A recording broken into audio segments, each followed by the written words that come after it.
మండపల్లి పిల్లలు ఇబ్బంది పడుతున్నారు. వేరే భవనం రెడీ అయిపోయింది. పేరెంట్స్ 3 నెలలు చెప్తున్నాం. డేట్ ఎప్పుడు 5 తారీఖు 10 తారీఖు అంటారు. ఇంతవరకు ఎవరు వస్తారు? బాత్రూమ్ సరిగా లేదు. కరెక్ట్ వచ్చాక ఎవరు లేవు.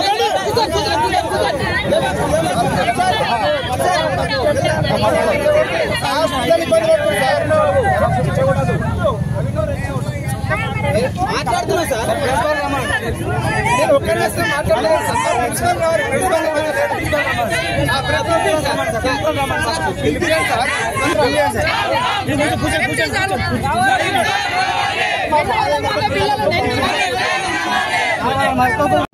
ఈరోజు మేము మండపల్లి హాస్టల్ ముందు ధర్నా కార్యక్రమం చేసినాం.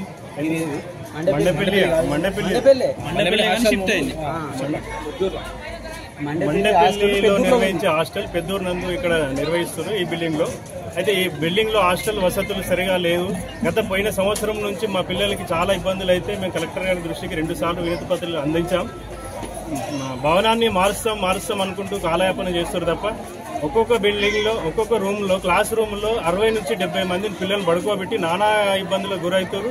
అదే క్లాస్ రూము, అదే గార్మెంట్, అట్లాగే కనీసం స్నానాలు చేయడానికి బాత్రూమ్లు వసతులు లేవు, బట్టలు ఎండేసుకోవడానికి వసతులు లేవు. ఎట్లాంటి వసతులు లేకుండా ఇలా 400 మంది పిల్లలను ఇంట్లో కుక్కేసి ఒక జైలు లాగా ఇది హాస్టల్ నిర్వహిస్తున్నారు.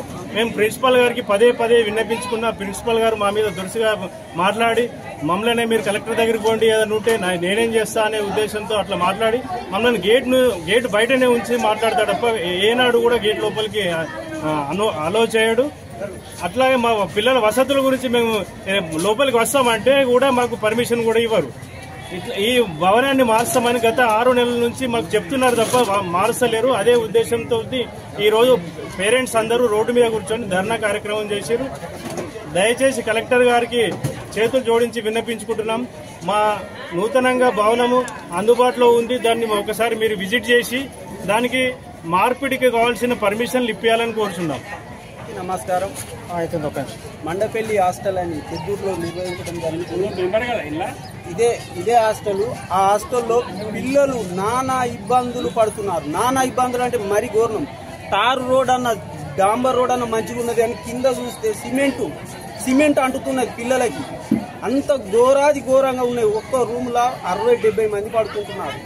ఎందుకు కలెక్టర్ అసలు వచ్చిండు, చూస్తున్నాడు, పోతుండు తప్ప దీనికి సరి అయిన దాన్ని చూస్తలేడు. ఎందుకు మరి ఈ ప్రిన్సిపాల్ చూస్తే మొత్తానికి అసలు మీరు ఎవరు మా దగ్గరికి వచ్చానికి ఎవరు? మీరు ఉన్నారు, మీరు అంతే. మీరు వచ్చిరా, పిల్లల్ని ఏం చేసిరా, వెళ్ళిపోవాలి. మీకు ఇటువంటి సంబంధం లేదు. ఏమన్నా అడిగితే కలెక్టర్ తగ్గిపోరి. ఎందుకు సార్ గట్లా మాట్లాడుతున్నారు అంటే మాకేం సంబంధం, మీరు ఎవరు అంటూ బెదిరిస్తున్నాడు.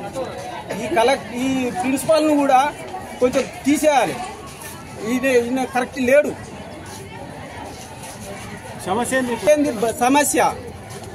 మన భవనం ఇక్కడ నిర్మించడం జరిగింది. ఇక్కడ ఆ భవనంలోకి సెలవులు అయ్యేసరికి ఓపెనింగ్ వరకు భవనాన్ని అక్కడికి మార్చాలని కలెక్టర్ గారిని కోరుకుంటున్నాం. ఏం లేదు సార్, మా పిల్లలను ఇక్కడికి వచ్చేయడానికి మాకు కనీసం ఒకసారైనా పేరెంట్స్ మీటింగ్ అని ముచ్చటే లేదు. ఇక్కడ మాకు టీచర్స్ ఎవరో తెలుస్తలేరు, నా వర్క్ చేసే వాళ్ళు ఎవరో తెలుస్తలేరు. మనం గౌరవం ఇవ్వడం లేదంటున్నారు. మాకు టీచర్స్ అని వీళ్ళని తెలిస్తేనే కదా మేము ఇక్కడ వచ్చి రెస్పెక్ట్ ఇచ్చేది. వీడికి వచ్చినామంటే ఈ గేట్ అవతలనే నిలబడి మాట్లాడాల్సి వస్తుంది. కనీసం ఒక్కసారి కూడా గేట్ తీయడం అనే సమస్యనే లేదు. ఈ పిల్లలకు వాళ్ళ రూమ్ లో ఎలా ఉన్నాయో కూడా మేము 2 సంవత్సరాలు అయింది జాయిన్ చేసి అందులో లోపలికి వెళ్ళి చూసింది లేదు. వాళ్ళు ఒకరి మీద ఒకరే పడుకుంటున్నారంట. అదే రూమ్ లోనే పడుకోవడం, అదే రూమ్ లో క్లాస్ రూమ్స్. జైలు వేసినట్టు అవుతుంది. సందుకుల పైన ఒకదాని మీద ఒకటి పెడుతున్నారు. ఒకదాని మీద ఒకటి పెట్టేసరికి మొత్తం బ్యాగులు ఖరాబ్ అవడం, బట్టలు ఖరాబ్ అవడం. బట్టలు ఎండేసుకోవడానికి కనీసం పిల్లలకు వసతులు లేవు, ఒక దండాలు లేవు, ఏవి లేవు. ఏమున్నా బట్టలు పోవడమే పిల్లలకి. ఇలాంటి పిల్లలకి ఎలర్జీలు తయారవుతున్నాయి. ఎలర్జీలు అయితే హాస్పిటల్ పెట్టి వేలు పెట్టలేక చనిపోతున్నాము. కొంచెమన్నా వసతి ప్రసాదం ఉంటేనే కదా పిల్లలకి ఎలర్జీ రాకుండా చూసుకోగలిగేది. ఏమాత్రమైన రెస్పాన్సిబిలిటీ లేకుండా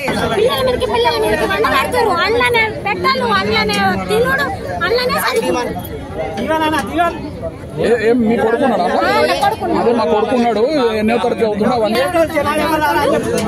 అట్లా సార్ కూడా వచ్చిండు కలెక్టర్ సార్ కూడా చూసిండు మేమందరం పోయిన అయితే గిది ఇస్తామంటే గిది పోయింది మళ్ళీ అది కూడా లేదు ఎప్పుడు వచ్చిన గిది ఎప్పుడు వచ్చిన గిది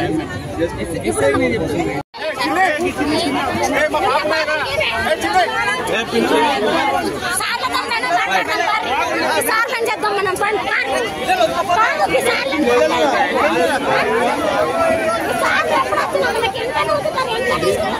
ఇగో ఇక్కడ లేవాడు ఇక్కడ నువ్వు లేవాడు ఏ తట్టు ఉందని చెప్పు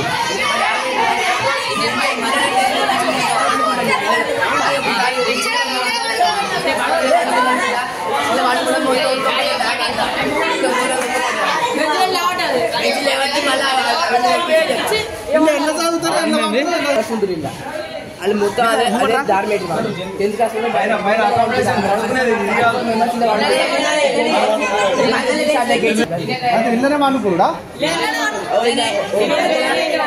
అనుకున్నాడా మొత్తం ఫ్లోర్ వేసింది అన్న ఉత్కపోతుంది లేదు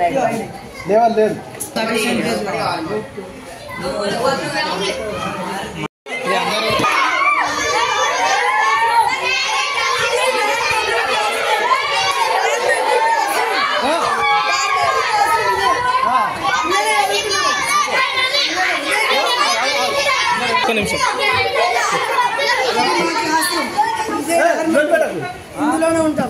ఇక్కడ మాకు వరండాల ప్లేస్ లేక వరండాలనే పెట్టెలు పెట్టుకుంటున్నాం.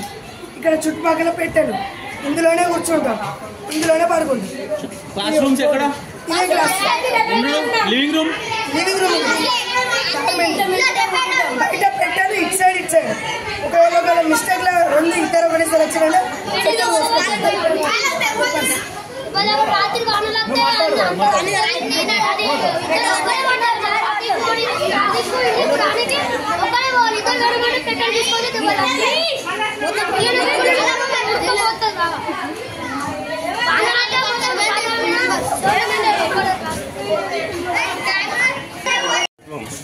గొప్పలు చెప్పుకుంటున్నది. విద్యార్థులకు ఎన్నో సౌకర్యాలు చేసి మేము చేస్తామని రేవంత్ రెడ్డి గారు అంటారు. నిజంగా ఇక్కడ చూస్తే అది దారుణంగా ఉంది. జైళ్లలో ఖైదీలకు ఒక బాగుంటుంది. ఇక్కడ ఉన్నత చదువులు చదివి ఎంతో భవిష్యత్తు ఉన్న విద్యార్థులను ఇంత దారుణంగా వసతులు లేక చాలా ఇబ్బందులు అవుతున్నా ఇక్కడున్న అధికారులు గాని రాష్ట్ర ప్రభుత్వం గాని ఇంతవరకు స్పందించకపోవడం చాలా దురదృష్టమని ఈ సందర్భంగా తెలియడం జరుగుతుంది. నిజంగా ఇప్పుడున్న తల్లిదండ్రులు ఎన్నోసార్లు ఇక్కడ కలెక్టర్ గారికి విజ్ఞప్తి చేయడం జరిగింది.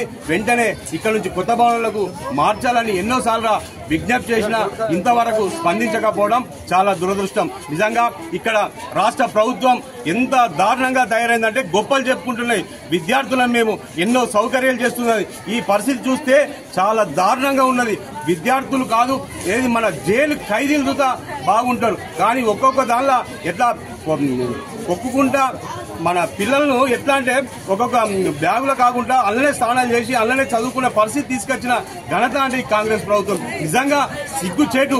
ఇప్పటికైనా మేము మళ్ళీ అకాడమీ ఇప్పుడు మన పండుగ అయిపోయి సెలవులు మళ్ళా స్కూల్ అన్ని స్టార్ట్ అయ్యే టైం వరకు అక్కడికి కొత్త భవనాలకు మార్చాలని మేము బీఆర్ఎస్ పార్టీ నుంచి అధికారులకు కానీ మన రాష్ట్ర ప్రభుత్వం గారికి విజ్ఞప్తి చేయడం జరుగుతుంది. నిజంగా వెంటనే వాళ్ళ పరిస్థితి చాలా దారుణంగా ఉంది.